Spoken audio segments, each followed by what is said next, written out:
ನನ್ನೆಲ್ಲ ಆತ್ಮೀಯ ವೀಕ್ಷಕರಿಗೆ ಸೋಮಲಿಂಗ್ ಉಪ್ಪಾರ್ ಕವಲ್ಗ ಯೂಟ್ಯೂಬ್ ಚಾನಲ್ಗೆ ಸ್ವಾಗತ ಸುಸ್ವಾಗತ ಸ್ನೇಹಿತರೆ.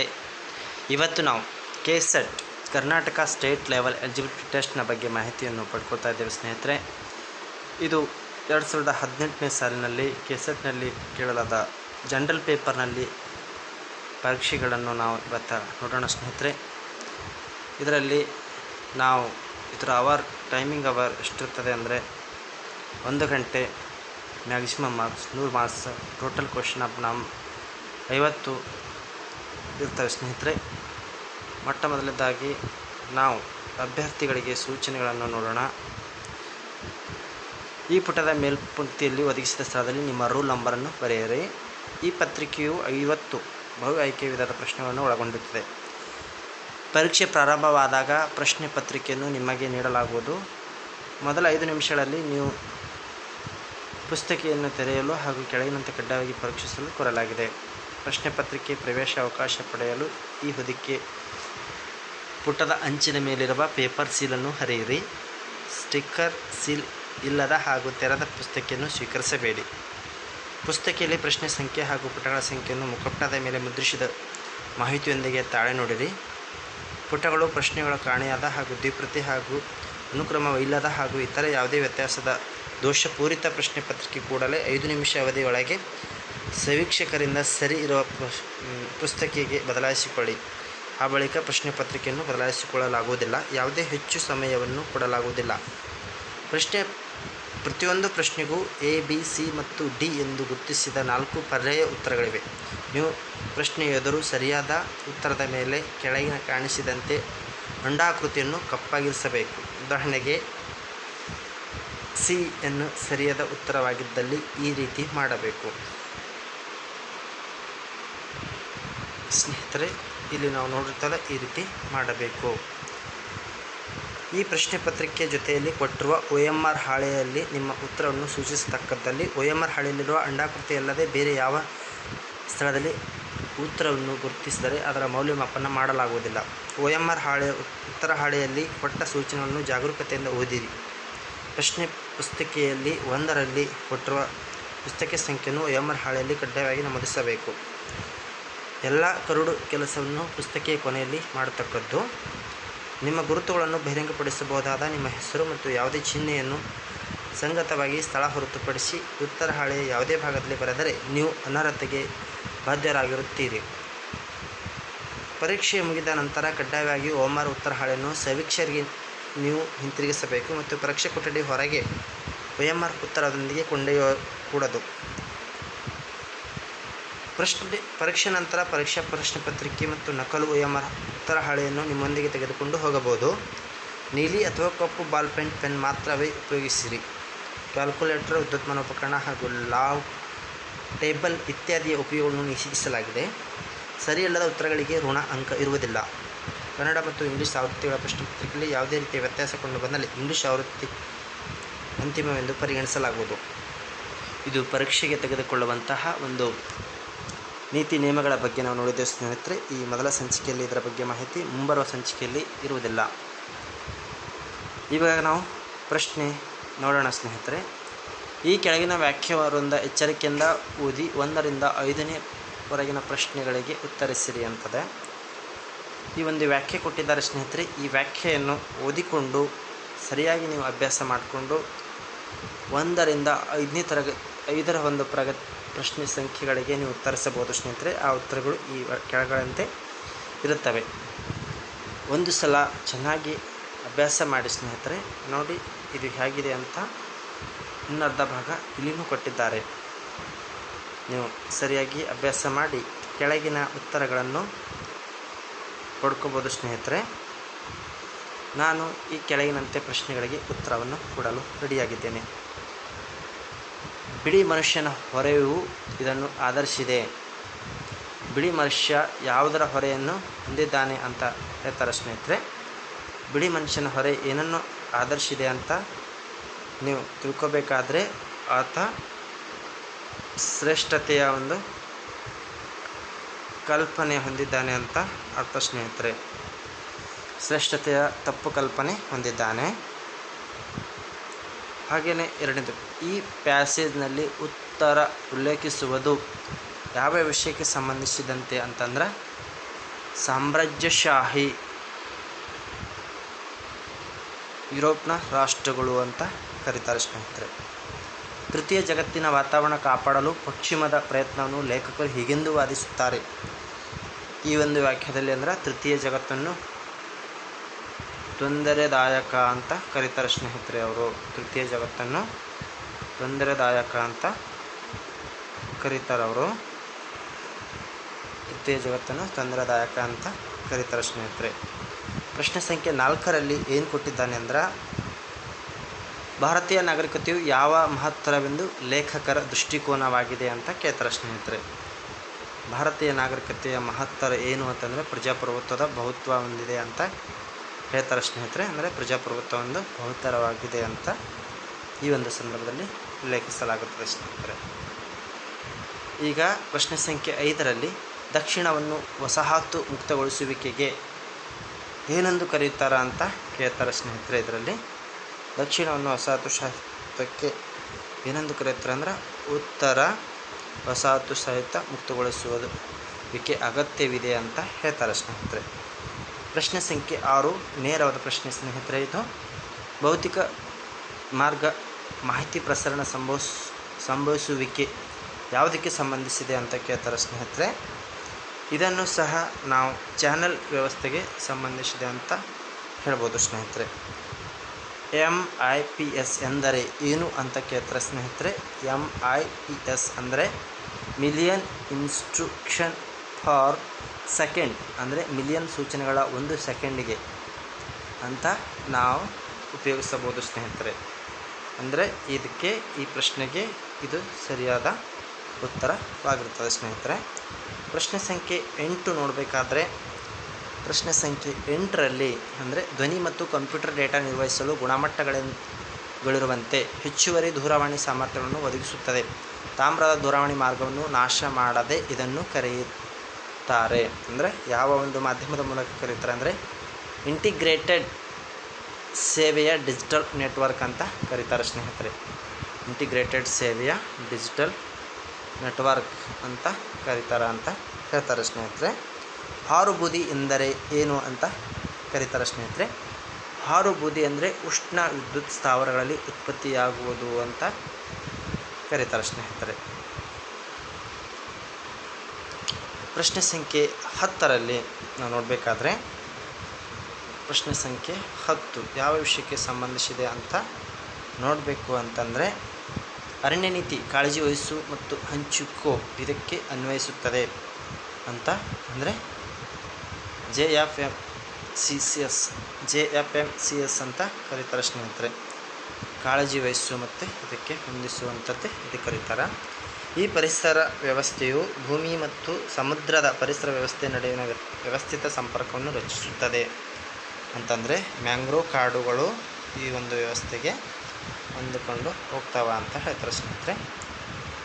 12ನೇ ಪ್ರಶ್ನೆ ಸಂಖ್ಯೆ ಅಂದ್ರೆ ವಿದೇಶಿ ವಿಶ್ವವಿದ್ಯಾಲಯಗಳಿಂದ ಪ್ರಾಧಾನ್ಯಿಸಲ್ಪಟ್ಟ ಪದವಿಗಳಿಗೆ ಸಮಾನತೆ ಅನುಮತಿಸುವ ನೋಡಲ್ ಏಜೆನ್ಸಿ ಯಾವುದು ಅಂತ ಕರೀತಾರೆ. ಈ ಪ್ರಶ್ನೆಗೆ ಸರಿಯಾದ ಉತ್ತರ ಯಾವುದಂದ್ರೆ ಡಿ AIU ಇದನ್ನು ಅಭಿವೃದ್ಧಿಪಡಿಸ್ತದ ಅಂತ ಹೇಳ್ತಾರೆ ಸ್ನೇಹಿತರೆ. ಹಾಗೆಯೇ ಇವುಗಳಲ್ಲಿ ಯಾವುದನ್ನು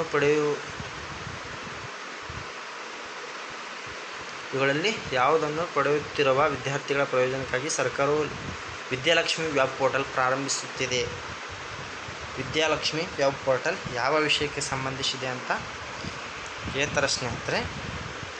ವಿದ್ಯಾಲಕ್ಷ್ಮಿ ವೆಬ್ ಪೋರ್ಟಲ್ ಯಾವ ವಿಷಯಕ್ಕೆ ಸಂಬಂಧಿಸಿದೆ ಅಂದರೆ ಶೈಕ್ಷಣಿಕ ಸಾಲಗಳಿಗೆ ಸಂಬಂಧಿಸಿದೆ ಅಂತ ಹೇಳ್ತಾರೆ ಸ್ನೇಹಿತರೆ. ಪ್ರಶ್ನೆ ಸಂಖ್ಯೆ 14 ಈ ಕೆಳಗಿನವುಗಳಲ್ಲಿ ಯಾವ ವಿಶ್ವವಿದ್ಯಾಲಯ ಮೆಟಾ ಯೂನಿವರ್ಸಿಟಿ ಪರಿಕಲ್ಪನೆಯನ್ನು ಅಳವಡಿಸಿಕೊಂಡಿದೆ ಅಂತ ಕೇಳ್ತಾರೆ. ಮೆಟಾ ಯೂನಿವರ್ಸಿಟಿ ಪರಿಕಲ್ಪನೆಯನ್ನು ಯಾವ ವಿಶ್ವವಿದ್ಯಾಲಯ ಕೆಳಗಿನ ವಿಶ್ವವಿದ್ಯಾಲಯಗಳ ಪಟ್ಟಿಯಲ್ಲಿ ಅಳವಡಿಸಿಕೊಂಡಿದೆ ಅಂತ ನಾವು ನೋಡಬೇಕಾದ್ರೆ ದೆಹಲಿ ವಿಶ್ವವಿದ್ಯಾಲಯ ಈ ಒಂದು ಮೆಟಾ ಯೂನಿವರ್ಸಿಟಿ ಅನ್ನೋ ಪರಿಕಲ್ಪನೆಯನ್ನು ಅಂದುಕೊಂಡಿದೆ ಅಂತ ಹೇಳ್ತಾರೆ ಸ್ನೇಹಿತರೆ. ಪ್ರಶ್ನೆ ಸಂಖ್ಯೆ 15 ನೋಡಬೇಕಾದ್ರೆ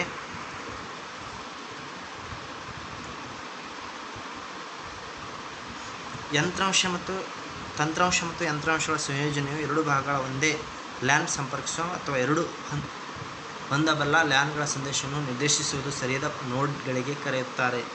ಇವಕ್ಕೆ ಏನಂತ ಕರೀತಾರೆ ಅಂತ ಕೇಳ್ತಾನ, ಅವುಗಳಿಗೆ ರೂಟ್ ಅಂತ ಕರೀತಾರೆ ಸ್ನೇಹಿತರೆ.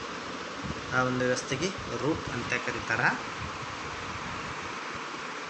ಒಂದು ತಂತ್ರಾಂಶದಲ್ಲಿ ನ್ಯೂನತೆಯನ್ನು ಹುಡುಕುವ ಒಂದು ಪ್ರಕ್ರಿಯೆಗೆ ಅಂದರೆ ಸಮಸ್ಯೆಯನ್ನು ಹುಡುಕುವ ಒಂದು ಪ್ರಕ್ರಿಯೆಗೆ ದೋಷ ನಿವಾರಣೆ ಅಂತ ಕರೀತಾರೆ ಸ್ನೇಹಿತರೆ. ಪ್ರಶ್ನೆ ಸಂಖ್ಯೆ 17ರಲ್ಲಿ ಹುಲಿ ಯೋಜನೆ ಪ್ರಾರಂಭಗೊಂಡ ವರ್ಷ ಯಾವುದು ಅಂತ ಕೇಳ್ತಾರೆ. ಹುಲಿ ಯೋಜನೆ ಪ್ರಾರಂಭಗೊಂಡ ವರ್ಷ 1973ರಲ್ಲಿ ಅಂತ ಕರೀತಾರೆ ಸ್ನೇಹಿತರೆ. ಕ್ಯೋಟೋ ಶಿಷ್ಟಾಚಾರ ಸಂಹಿತೆ ಇದಕ್ಕೆ ಸಂಬಂಧಿಸಿದೆ. ಕ್ಯೋಟೋ ಶಿಷ್ಟಾಚಾರ ಸಂಹಿತೆ ಯಾವ ವಿಷಯಕ್ಕೆ ಅಂದರೆ ಹವಾಮಾನ ಬದಲಾವಣೆಗೆ ಸಂಬಂಧಿಸಿದೆ ಅಂತ ಹೇಳ್ತಾರೆ ಸ್ನೇಹಿತರೆ. ಹವಾಮಾನ ಬದಲಾವಣೆ ವಿಷಯಕ್ಕೆ ಸಂಬಂಧಿಸಿದೆ ಅಂತ ಹೇಳ್ತಾರೆ.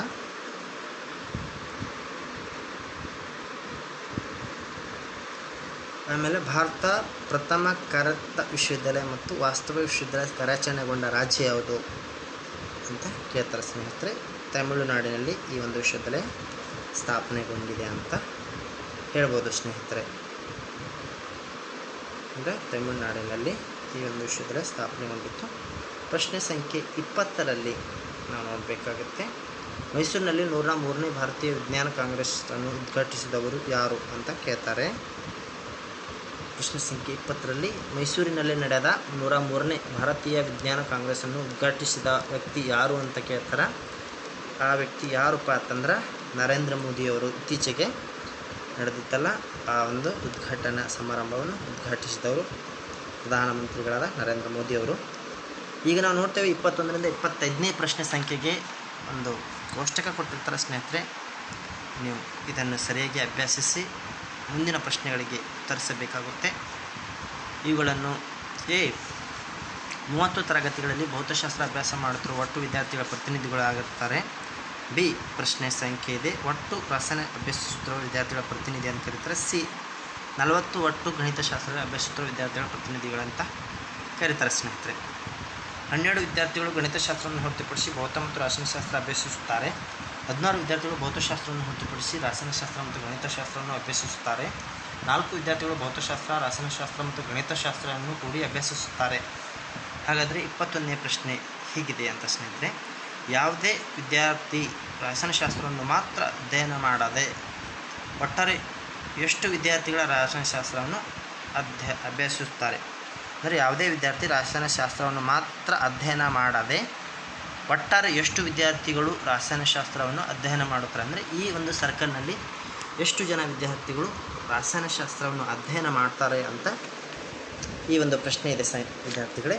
ಈ ಪ್ರಶ್ನೆಗೆ ಸರಿಯಾದ ಉತ್ತರ 32 ಜನ ವಿದ್ಯಾರ್ಥಿಗಳು ರಾಸಾಯನಶಾಸ್ತ್ರವನ್ನು ಅಭ್ಯಸಿಸುತ್ತಾರೆ ಅಂತ ನಾವು ಹೇಳ್ಕೋಬೋದು ಸ್ನೇಹಿತರೆ. ಪ್ರಶ್ನೆ ಸಂಖ್ಯೆ 22ರಲ್ಲಿ 14 ವಿದ್ಯಾರ್ಥಿಗಳು ಭೌತ ಮತ್ತು ಗಣಿತಶಾಸ್ತ್ರ ಹಾಗೂ ಭೌತಶಾಸ್ತ್ರ, ರಾಸಾಯನಶಾಸ್ತ್ರ ಮತ್ತು ಗಣಿತಶಾಸ್ತ್ರ ಅಭ್ಯಸಿಸ್ತಾರೆ. ಚಿತ್ರದಲ್ಲಿ ಕ್ಯೂನ ಮೌಲ್ಯವೆಷ್ಟು ಅಂತ ಕೇಳ್ತಾರೆ ಸ್ನೇಹಿತರೆ. ಕ್ಯೂನ ಮೌಲ್ಯ ಎಷ್ಟು ಅಂತ ನಾವು ಅದನ್ನು ಅಭ್ಯಾಸ ಮಾಡಿದಾಗ ನಮಗೆ ಅರ್ಥವಾಗುವುದು ಏನಪ್ಪ ಅಂತಂದ್ರೆ ಕ್ಯೂನ ಮೌಲ್ಯ 10 ಅಂತ ನಾವು ತಿಳ್ಕೊಬೋದು ಸ್ನೇಹಿತರೆ. ತರಗತಿಯಲ್ಲಿರುವ ಒಟ್ಟು ವಿದ್ಯಾರ್ಥಿಗಳ ಸಂಖ್ಯೆ ಎಷ್ಟು ಅಂದರೆ ಭೌತಶಾಸ್ತ್ರ, ರಾಸಾಯನಶಾಸ್ತ್ರ, ಗಣಿತಶಾಸ್ತ್ರ ಅಭ್ಯಸಿಸುವ ಅಷ್ಟು ವಿದ್ಯಾರ್ಥಿಗಳ ಸಂಖ್ಯೆ ಎಷ್ಟು ಅಂತ ಈ ಒಂದು ಇದರಲ್ಲಿ ಕೊಟ್ಟಿರ್ತಾರೆ. ಟೋಟಲ್ 56 ಜನ ವಿದ್ಯಾರ್ಥಿಗಳು ಭೌತಶಾಸ್ತ್ರದಲ್ಲಿ ಅಭ್ಯಾಸ ಮಾಡ್ತಾರೆ ಸ್ನೇಹಿತರೆ. ಭೌತಶಾಸ್ತ್ರ ಅಭ್ಯಸಿಸುತ್ತಿರುವ ವಿದ್ಯಾರ್ಥಿಗಳು ಶೇಕಡಾವಾರು ಪ್ರಮಾಣ ಎಷ್ಟು ಅಂತ ಕೇಳ್ತಾರೆ ಸ್ನೇಹಿತರೆ.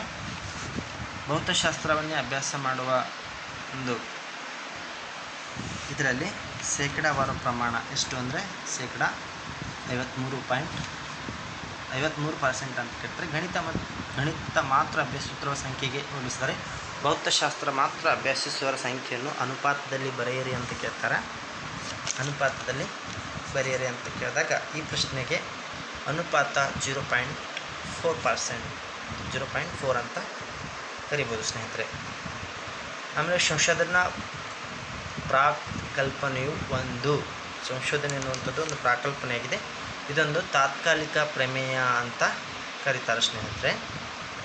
ತಾತ್ಕಾಲಿಕ ಪ್ರಮೇಯ ಅಂತ ನಾವು ಅಭ್ಯಾಸ ಮಾಡಿಕೊಳ್ಬೋದು. ಆಮೇಲೆ ವಿಶ್ವಕೋಶವನ್ನು ಸಂಪಾದಿಸುವ ವಿಷಯವನ್ನು ಏನೆಂದು ಕರೆಯುತ್ತಾರೆ? ವಿಶ್ವಕೋಶದಲ್ಲಿ ಸಂಪಾದಿಸುವ ವಿಷಯವನ್ನು ಯಾವ ಒಂದು ಅಂಶ ಅಂತ ಕರೀತಾರೆ ಸ್ನೇಹಿತರೆ? ವಿಶ್ವಕೋಶದಲ್ಲಿ ಅಭ್ಯಸಿಸುವ ಶಾಸ್ತ್ರಕ್ಕೆ ಏನಂತ ಕರೀತಾರೆ ಅಂದರೆ ದ್ವಿತೀಯ ಮೂಲಾಂಶ ಅನುಸಂಗಿಕ ಅಂತ ಕರೀತಾರೆ ಸ್ನೇಹಿತರೆ. ಇದು ಅನುಸಂಗಿಕ ಅಂತ ಕರೀತಾರೆ. ಪ್ರಶ್ನೆ ಸಂಖ್ಯೆ 28ರಲ್ಲಿ ನಾವು ನೋಡಬೇಕಾದ್ರೆ ಕೆಳಗಿನ ಯಾವ ಪ್ರಕ್ರಿಯೆಯು ಪ್ರಯೋಗಾತ್ಮಕ ಸಂಶೋಧನೆಗೆ ಅವಶ್ಯಕವಾಗಿದೆ ಅಂತ ಕೇಳ್ತಾರೆ ಸ್ನೇಹಿತರೆ. ಈ ಕೆಳಗಿನ ಯಾವ ಪ್ರಕ್ರಿಯೆಯು ಪ್ರಯೋಗಾತ್ಮಕ ಸಂಶೋಧನೆಗೆ ಅವಶ್ಯಕವಾಗಿದೆ ಅಂತ ಕೇಳಿದಾಗ ನಮಗೆ ಈ ಒಂದು ಪ್ರಶ್ನೆಗೆ ಪ್ರಯೋಗಾತ್ಮಕ ಗುಂಪುಗಳು ಇಲ್ಲದಿರುವುದು ಆಗಿದೆ ಅಂತ ಹೇಳ್ತಾರೆ ಸ್ನೇಹಿತರೆ. ಹಾಗೆಯೇ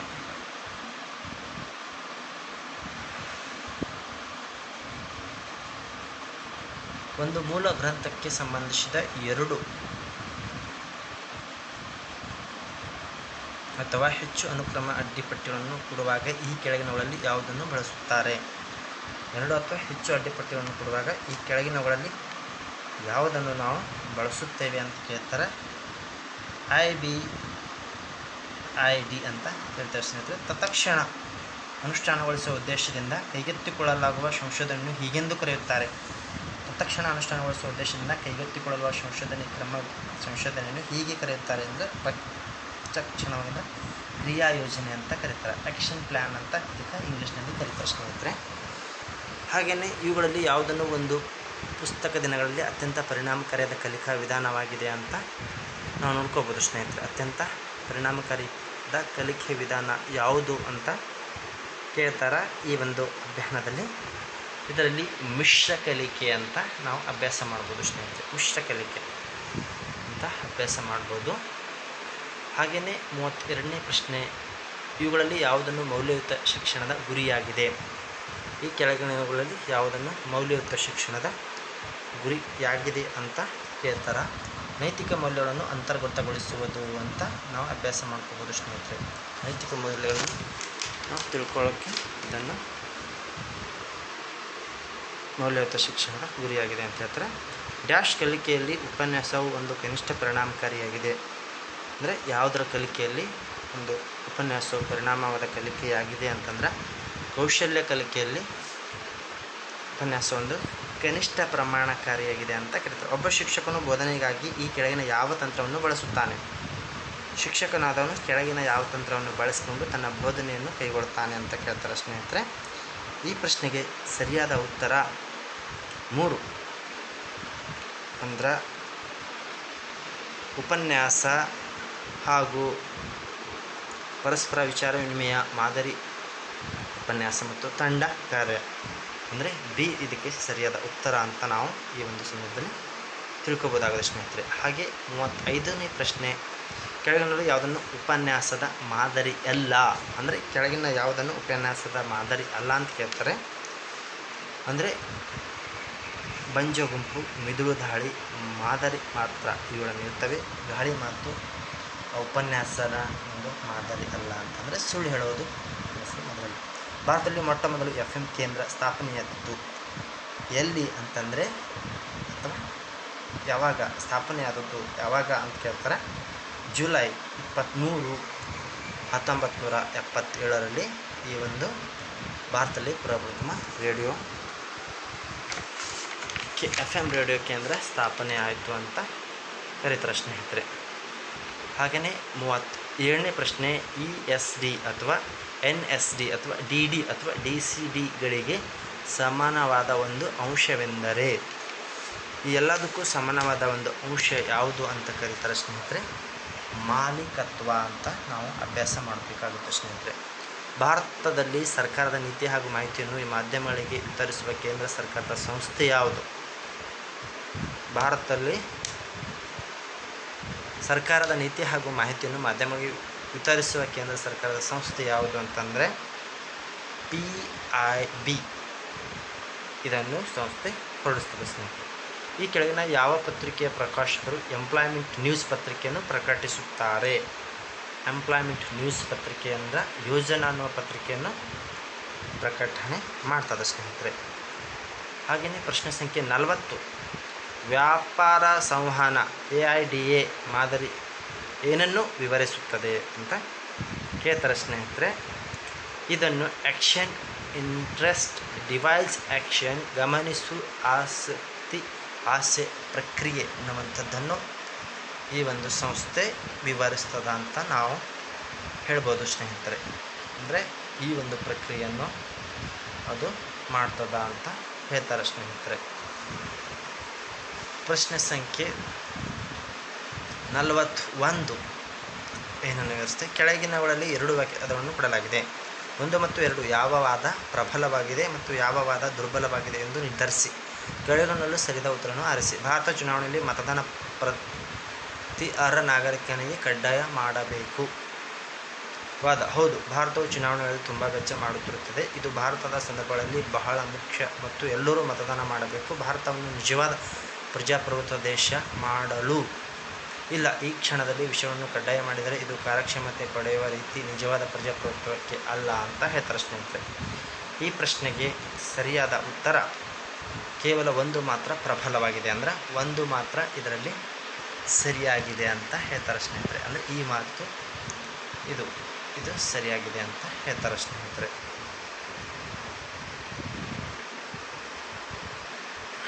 ಪ್ರಶ್ನೆ ಸಂಖ್ಯೆ 42, ಈ ಕೆಳಗಿನ ಪ್ರಶ್ನೆಗಳಲ್ಲಿ 1 ಹೇಳಿಕೆ 2 ಊಹೆಗಳಿವೆ.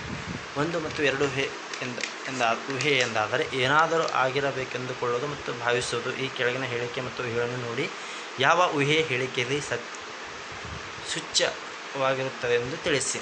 ಈ ಋತುವಿನ ಉದ್ದಕ್ಕೂ ಮಳೆ ಬರದಿದ್ದರೆ ಎಲ್ಲ ರೈತರು ಈ ವರ್ಷ ತೊಂದರೆಗೊಳಗಾಗುತ್ತಾರೆ. ಯಾವುದು ಸರಿ, ಯಾವುದು ತಪ್ಪು? ಈ ಪ್ರಶ್ನೆಗೆ ಉತ್ತರ 2 ಊಹೆಗಳು ಸೂಚಕವಾಗಿವೆ ಅಂತ ಹೇಳ್ತಾರೆ ಸ್ನೇಹಿತರೆ. 2 ಊಹೆಗಳು, ಎಲ್ಲ ರೈತರು ಸಾಮಾನ್ಯವಾಗಿ ಮಳೆಯನ್ನು ಅವಲಂಬಿಸಿದ್ದಾರೆ, 2 ಊಹೆ ಸರಿಯಾಗಿವೆ ಅಂತ ಹೇಳ್ತಾರೆ ಸ್ನೇಹಿತರೆ. ಹಾಗೆಯೇ ನಮ್ಮ 43ನೇ ಪ್ರಶ್ನೆ ಸಂಖ್ಯೆ ಹೀಗಿದೆ. ಕೆಳಗಿನ ಹೇಳಿಕೆಯನ್ನು ಪರಿಗಣಿಸಿ. ಎಲ್ಲ ಸಮಕಾಲೀನವರು ಪೂರ್ವಿಕರು, ಎಲ್ಲ ಪೂರ್ವಜನರು ಉತ್ತರಾಧಿಕಾರಿಗಳು, ಯಾವುದೇ ಸಮಕಾಲೀನವರು ಉತ್ತರಾಧಿಕಾರಿಗಳಲ್ಲ. ಈ ಕೆಳಗಿನ ಯಾವ ತೀರ್ಮಾನವನ್ನು ಮೇಲಿನ ಹೇಳಿಕೆಗಳಿಂದ ಪಡೆಯಬಹುದು? ಕೆಲವು ಸಮಕಾಲೀನವರು ಉತ್ತರಾಧಿಕಾರಿಗಳು, ಕೆಲವು ಉತ್ತರಾಧಿಕಾರಿಗಳು ಪೂರ್ವಿಕರು, ಯಾವುದೇ ಪೂರ್ವಿಕರು ಸಮಕಾಲೀನವರಲ್ಲ, ಯಾವುದೇ ಉತ್ತರಾಧಿಕಾರಿಗಳು ಪೂರ್ವಿಕರಲ್ಲ ಅಂತಂದರೆ ಬಿ, ಕೆಲವು ಉತ್ತರಾಧಿಕಾರಿಗಳು ಪೂರ್ವಿಕರು ಅನ್ನುವಂಥದ್ದು ಈ ಪ್ರಶ್ನೆಗೆ ನಮಗೆ ಸರಿಯಾದ ಉತ್ತರ ಸಿಗುತ್ತದೆ ಸ್ನೇಹಿತರೆ. ಮೇಲ್ಪಂಕ್ತಿಯಲ್ಲಿ ಕೊಟ್ಟ ಜೋಡಿ ಪದಗಳ ಸಂಬಂಧವನ್ನು ಹೊಂದಿದ ಪದಗಳ ಜೋಡಿಯನ್ನು ಆರಿಸಿ. ಜೀವನ ಚರಿತ್ರೆ ಅಂದರೆ ಆತ್ಮಚರಿತ್ರೆ ಅಂತ ಕರೀತಾರೆ. ಹೀಗೆ ಇವು ಹಾಗೆ ಹೊಂದೇವೆ, ಹಾಗೇನೆ ನೆನಪು, ಇತಿಹಾಸ, ಲೇಖ, ಸಾಧಕ, ಮೊಬೈಲ್, ವಾಹನ, ಪುರಾವೆ, ತಪ್ಪೊಪ್ಪಿಗೆ.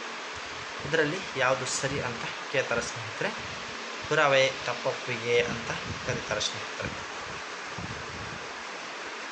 45ನೇ ಪ್ರಶ್ನೆ, ಈ ಕೆಳಗಿನ 4A ಮತ್ತು D ಪದಗಳಲ್ಲಿ 1 ಭಿನ್ನವಾಗಿದೆ, ಅದನ್ನು ಯಾವುದು ಗುರುತಿಸಿ.